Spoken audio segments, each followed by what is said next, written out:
In this tutorial, I will show you how to model a nonlinear relationship with latent variables in a structural equation model, SEM, with Lavaan. As you probably know, one assumption of SEM is that you have a linear relationship, and that is an assumption you have to test.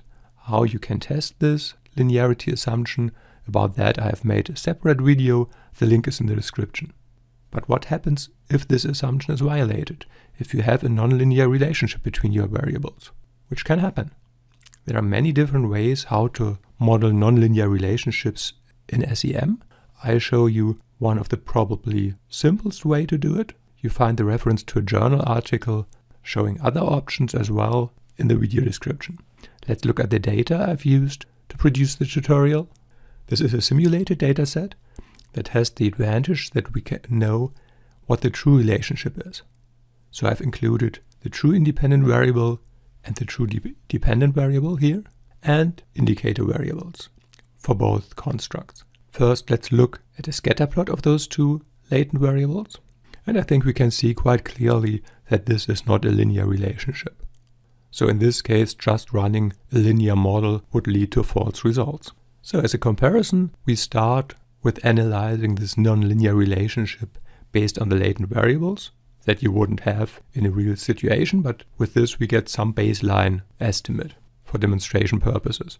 Here I calculate a new variable, the independent variable squared, and now I run a path model. I could have run a regression model as well that would lead to similar results with the independent variable and the independent variable squared.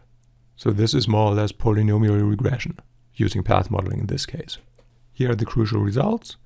We have a significant effect of the independent variable and a significant effect of the square value of the independent variable. So we have a significant nonlinear relationship between those two constructs. Now let's model this as a nonlinear model in SEM. How can we do that?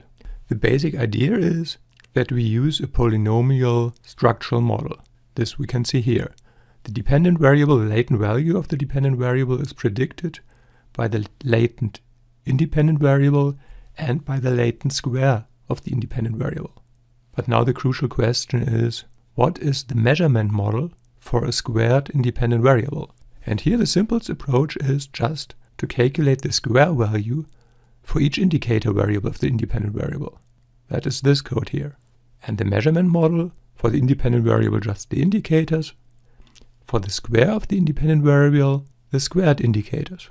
And of course for the dependent variable, the indicators for the dependent variable. One additional complication, we have to put in additional error covariances, because an indicator and the squared value of the indicator will likely have correlated errors. For that I have put in these 4 additional error covariances. Let's estimate the model. The key results are here. Again, a positive relationship between the latent independent variable and the latent dependent variable, and a significantly negative relationship for the squared independent variable with the dependent variable.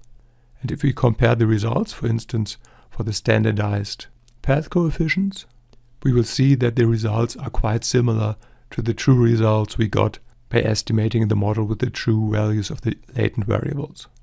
That we have a standardized path coefficient with an absolute value larger than 1 probably is the result of collinearity between those two variables, because that's a common problem that you have collinearity between a predictor and the squared value of the predictor.